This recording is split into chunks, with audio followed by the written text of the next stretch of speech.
Just another routine mission. Why do they always say that before a mission? Of course it's routine. You haven't done anything yet. It's everything that happens along the way. The choices you make, the paths you choose, that turn the routine into anything but. Of course, that's how it started. A routine mission, answering a distress call. And look where that got me. We were testing out the Normandy, Captain Anderson's new ship, when the distress call came in. An Alliance patrol on Eden Prime had been attacked. They'd seen something they couldn't explain. And whatever it was massive. I hit the ground with my lieutenant, Kaidan Alenko. A good kid, loyal, by the book, with a talent for biotics. We came across the lone survivor of the patrol, Gunnery Chief Ashley Williams. A soldier to the core. Tough, disciplined, ready to take on whatever came her way. Ashley joined up with us and took us to the spot where she lost her squad. That's when we saw it. The ship. Like nothing I'd ever seen. It was massive, scorching the colony and everything around it as it blasted away. We followed the path of destruction to an artifact, a beacon left by a long-dead race called the Protheans. The colony had dug it up, and whoever attacked them had tried to take it. Chief Williams made the mistake of getting too close. It hit her with some type of energy. I grabbed her and threw her out of the way. That's when it hit me. Hard. Every muscle in my body went rigid. I couldn't move. Could barely breathe. Everything went black. And then I saw something. A vision. Dream. A nightmare. By the time I woke up, we were halfway to the Citadel on our way to meet the Council. I was expected to explain what I'd seen. Anderson came along. So did Adina, our political representative on the Citadel. With those two heavyweights, it seemed reasonable we could persuade the Council that the ship we'd seen was a potential threat, as was the individual behind the attacks.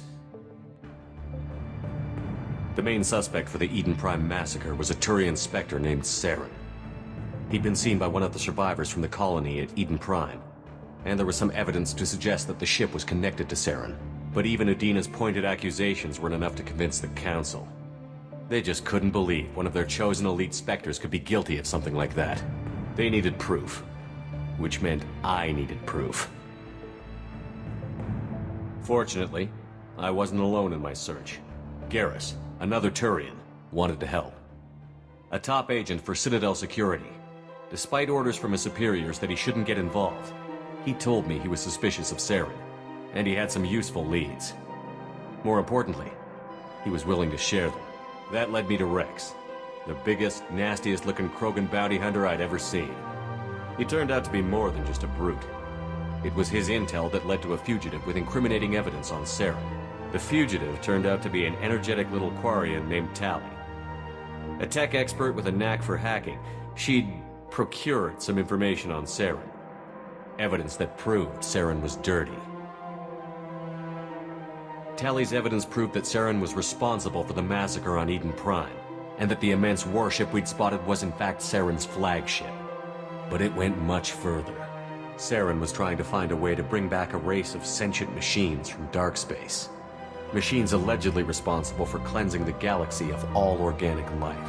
These Reapers were blamed for wiping out all life 50,000 years ago, including the Protheans, then disappearing back through the mass relays to dark space, leaving no trace they'd ever been.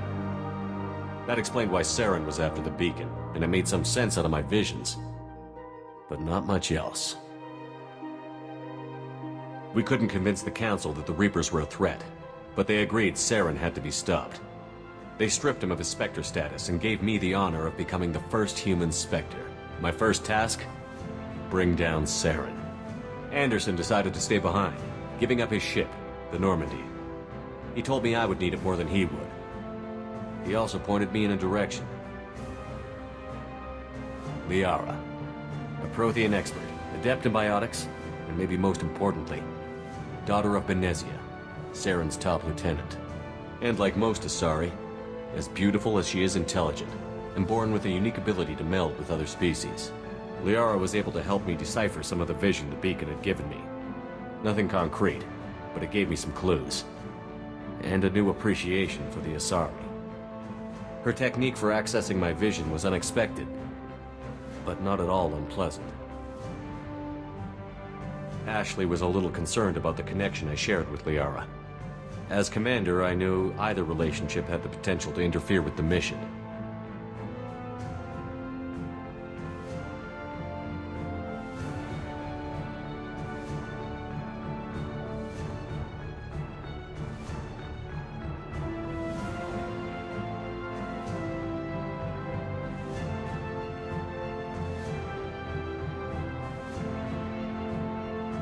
I decided discretion was the better part of valor, and kept my focus on our goal, finding Saren.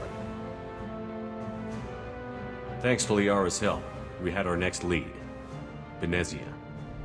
Saren had taken her to Novaria, where he'd enslaved a dangerous race of insect-like creatures, the Rachni. He ordered Benezia to use the same technique Liara had used on me to extract information from the Rachni Queen. The Queen's drones were everywhere, and they weren't happy.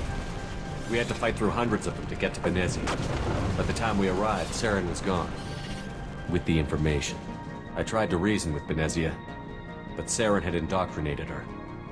He had somehow acquired the ability to control people's actions and wills. Benezia wouldn't surrender, and Liara was forced to watch her mother die in her arms.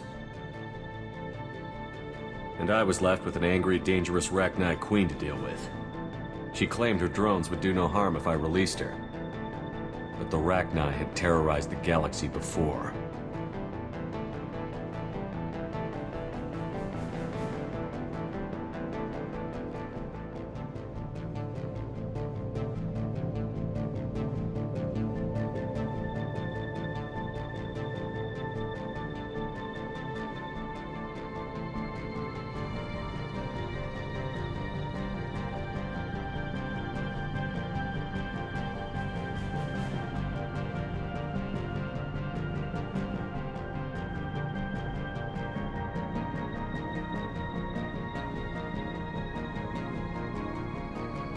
I couldn't do it.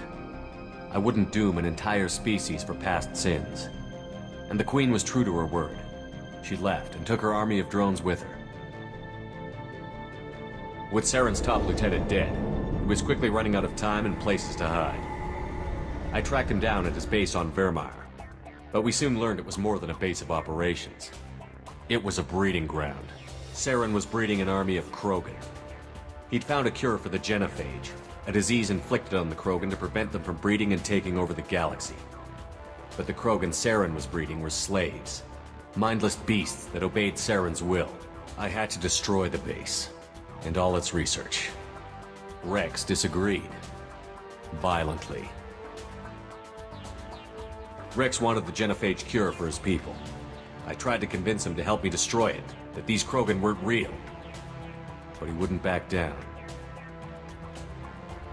Fortunately, Rex is smarter than he looks. He realized this wasn't the way to help his people, and that Saren was the real threat. When we finally got to the center of the base, I realized just how close Saren was to completing his plan. He was already in communication with the Reapers. Sovereign, Saren's flagship we'd all assumed was just a ship, was a Reaper. It spoke to me, threatened me. I could feel the menace it had for every living thing. It wanted me dead. It wanted us all dead. And I knew it was capable of doing just that. What I couldn't understand was why Saren would help it.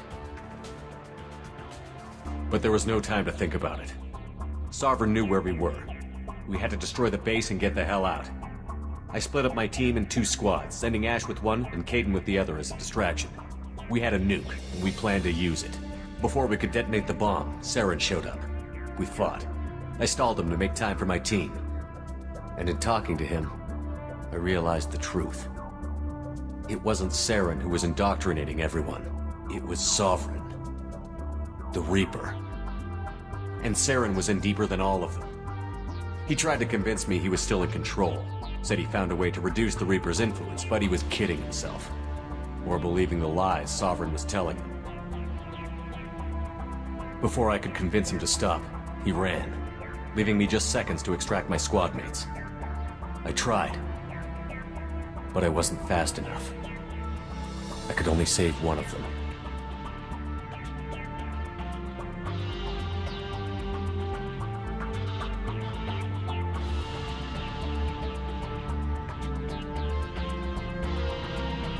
Kaidan was a good man, and a great soldier. But I had to choose, and I chose Ash. That was the last time Saren would slip away from me. I knew then, the next time we met, one of us would die. With my team mostly intact, we chased Saren and his army to Ilos, a long-lost planet that had once belonged to the Protheans. As we prepared for what we knew would be a desperate fight, I spoke to my crew. We were just one ship, against Saren's growing army. I assured them all that despite the odds, we could defeat him. I'd never tell anyone, but I had my doubts. Leaving Kaidan behind had hardened my resolve, but revealed a soft spot in my defenses. How many more friends and allies would I be willing to sacrifice in order to stop Saren? We arrived on Ilos, close behind Saren. Once on the planet, we discovered a Prothean databank that helped me put the final pieces of my vision together. The Reapers had come 50,000 years ago, and every 50,000 years before that, each time purging the galaxy of life. The Protheans had fought and died, like every species before them. But a few survived long enough to leave a parting gift. The Protheans had discovered that the Citadel was the key to controlling the mass relays. By sabotaging the Citadel, they found a way to close the relays to dark space, slowing the Reapers' return, giving us the time we needed to find a solution to stop the Reapers once and for all. Saren knew this. He was leading his army to take control of the Citadel and re-establish the relays to dark space, bringing the waiting Reapers here to destroy us all. We followed him to the Citadel. It was intact, but heavily damaged. He had caught the Council fleets by surprise, and they were only now regrouping.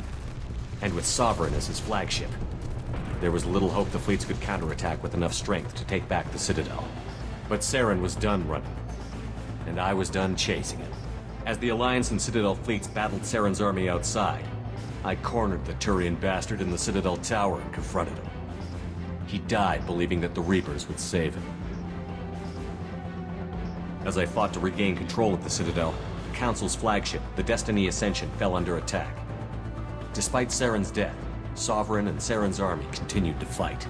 The Council was aboard the Destiny Ascension, and they were requesting assistance. But I knew in order to help them, I would have to put our Human Alliance fleet in jeopardy.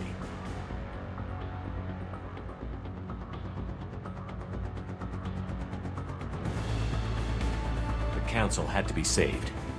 They represented the hearts and minds of the galactic community. Without them, the fleets would be in disarray. Even with the Citadel back in my control, Saren defeated, and the Normandy leading the combined galactic fleet, the battle against Sovereign, a single Reaper, was relentless. It took the combined fleets of humanity and the other races, but in the end, Sovereign fell. But the costs were immense. While humanity's efforts in the war earned us our first seat on the Council, it was a hollow victory.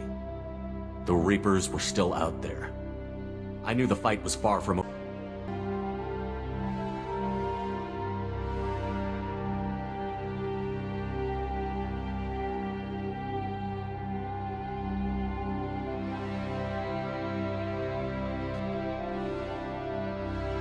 I didn't much like Udina, but sometimes you need a pit bull on your side.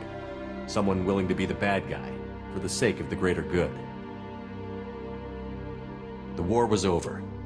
The threat had passed. In time, the Council would rebuild itself. The Citadel could be repaired. Even the pain of lost friends would fade. But none of that mattered if the Reapers were still out there. And if they were all as powerful as Sovereign, we had to find a way to stop them. I had to find a way.